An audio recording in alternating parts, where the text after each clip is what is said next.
আমরা আর দেখতে চাই না এই দেশ থেকে যে কোনো ধর্মের একজন মানুষ, সে মুসলিম, হিন্দু, বৌদ্ধ না খ্রিস্টান, নির্যাতিত হয়ে দেশকে নিজের জন্য আপদ মনে করে দেশ ছাড়বে, এটা আর আমরা দেখতে চাই না।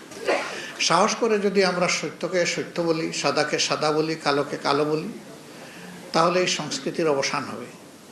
এখানে একটা চাপা কথা দেখেন, বলতে গিয়েও বলি না, একটা জিনিস রয়ে গেল এরকম, যে কারা এগুলা করে আমরা সবাই জানি। আমি অনুরোধ করব, কারা করে তাদের নাম বলে দেন, আমি হইলে আমার নামও বলে দেবেন। এটা যতদিন পর্যন্ত বলতে না পারবো, ওই কারাগুলা লুকোচুরি করবে আর আমাদের ক্ষতি করতে থাকবে। এদের ক্ষতির এই সংস্কৃতির হাত থেকে আল্লাহ আমাদেরকে বের করে আনুন, উদ্ধার করুন, দোয়া করুন।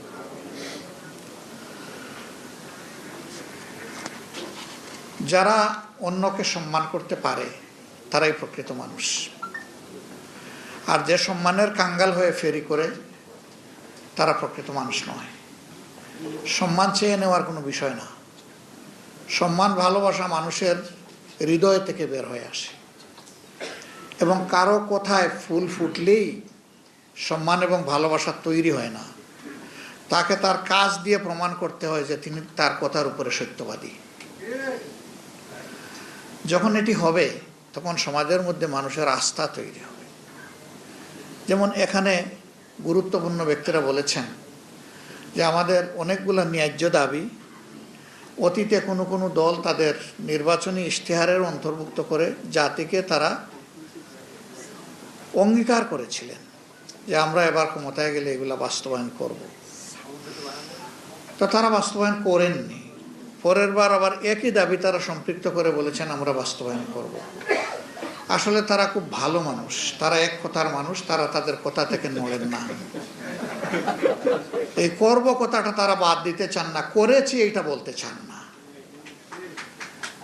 একজন বয়স্ক লোককে তার বন্ধু জিজ্ঞেস করেছিলেন, বন্ধু তোমার এখন বয়স কত? তো উনি বলেছিলেন এই ধরো 60 হবে। বলে তোমার বয়স এখনো 60? তুমি সেই 10 বছর আগে বললা 60, 20 বছর আগেও বললা 60, এখনো বলতেছো 60, এগুলা কি বলো তুমি? কয় ভাই আমি এক কথার মানুষ, কথা বদলাই না।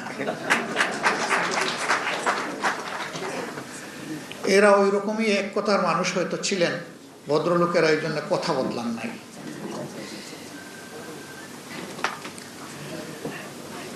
সমাজে একটা কথা চালু আছে, আপনি যদি পানিতে কূপ মারেন তাইলে দাটা এসে হাঁটুতে লাগবে, আপনার নিজের হাঁটুতে, অন্য কারো না।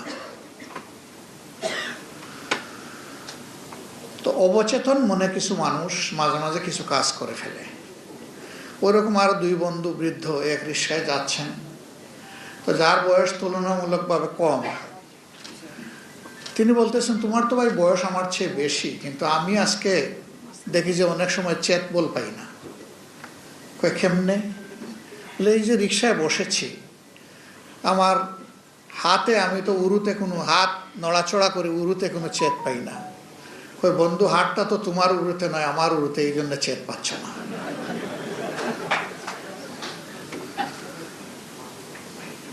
এরকম অবচেতন মনে অনেকেই নিজেকে হারিয়ে ফেলেন। কিন্তু সমাজের 2টা শ্রেণীকে হারিয়ে গেলে হবে না। একটা শ্রেণী হচ্ছে যারা রাজনীতি করেন, আর একটা শ্রেণী এই যে ক্যামেরা নিয়ে হাজির আছে।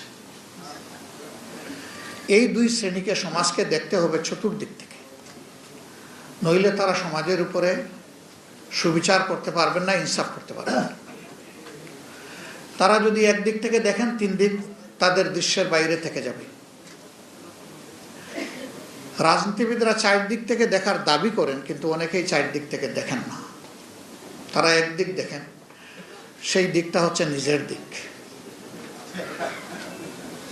তার অন্যের দিকটাও যদি দেখতেন তবুও কিছু দেখতে পারতেন।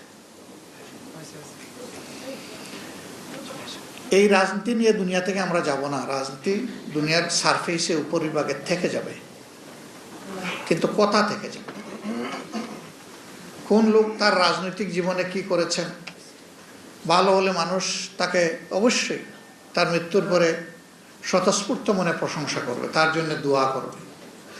আর মন্দ হলে বলবে যে এক যন্ত্রণা থেকে আল্লাহ আমাদেরকে মুক্তি দিয়েছে। এটা মানুষের ন্যাচারাল মানসিকতা। আমরা এমন রাজনীতি করতে চাই না যে সামনে এসে আমাকে সম্মান করবে আর পিছনে গেলে গালি দিব, ওই রাজনীতিটা আমরা করতে চাই না। বরঞ্চ আমরা সেই রাজনীতিটা করতে চাই, সামনে আসলে আমাদের পরম বন্ধুরা আমাদের দোষগুলা চোখে চোখ রেখে আমাদেরকে বলে দেবে। তো এইটা আপনাদের কাছে আমরা আশা করি না। আমরা আপনাদের মাঝে এটা দেখতে পাচ্ছি। আর যদি ভালো কিছু তাকে বাইরে গিয়ে প্রশংসা করবে, আমার সামনে না। এই রাজনীতিটা যদি আমরা সমাজে আসলেই কালচার করতে পারি, চালু করতে পারি, সমাজ যন্ত্রণা থেকে বের হয়ে আসবে। এখন আমরা অনেককেই সামনাসামনি প্রশংসা করি, কিন্তু আসলে অন্তর থেকে তাকে ভালোবাসি না। এটি একটি মেকি বহিঃপ্রকাশ। সেই প্রকাশটা হোক কর্মের মাধ্যমে, অন্তরের গভীর থেকে। তাইলে সমাজ বদলে যাবে ইনশাআল্লাহ। কয়টা মন্দির, কয়টা মঠ, কয়টা চার্চ আমরা পাহারা দিতে পারবো এবং কতদিন পারবো? আমরা এই সংস্কৃতিটা মাটির নিচে চলে যাক সেটা চাই। এই দেশে আমি জন্মগ্রহণ করার কারণে, আমি একজন মুসলমান হওয়ার কারণে যদি আমার মসজিদ পাহারা দেওয়া না লাগে, তাহলে কেন মঠ, চার্চ এবং মন্দির পাহারা দেওয়া লাগবে? আমরা এই সংস্কৃতি দেখতেই চাই। হ্যাঁ, আমরা সরকারে নই, কিন্তু আমরা তো একটা দায়িত্বশীল সংগঠন। সরকারে না গিয়ে আমাদের পক্ষে যতটুকু সম্ভব তার সর্বোচ্চটা আমরা করতে প্রতিশ্রুতিবদ্ধ। আর যদি জনগণের ভালোবাসা, সমর্থনে, আস্থায় কোনোদিন এই সংগঠন যায়, তাহলে এটি হবে আমাদের রাষ্ট্রীয় পবিত্র দায়িত্ব। আজকে আপনাদের কাছে আমরা ভোট চাইতে আসিনি। ভোট আপনার বিবেকের প্রতিধ্বনি। আপনি কারে দিবেন না দিবেন, বিবেক আপনাকে গাইড করবে। কিন্তু আমরা একটা সুস্থ সমাজের জন্য, একটা হেলদি সোসাইটির জন্য, একটা জাস্ট সোসাইটি যেটা সামাজিক সুবিচারের উপরে প্রতিষ্ঠিত হবে, এরকম একটা সোসাইটির জন্য আমরা সবাই মিলেমিশে কাজ করতে চাই। এই জায়গাটায় আপনাদের সহযোগিতা আমাদের বড়ই প্রয়োজন। আমি জামাতে ইসলামের পক্ষ থেকে আশ্বাস নয়, আহ্বান জানাচ্ছি, আসুন আগামীতে যদি পছন্দ করেন তাহলে জামাতে ইসলামের ব্যানারেই আপনারা নির্বাচনের জন্য তৈরি হন।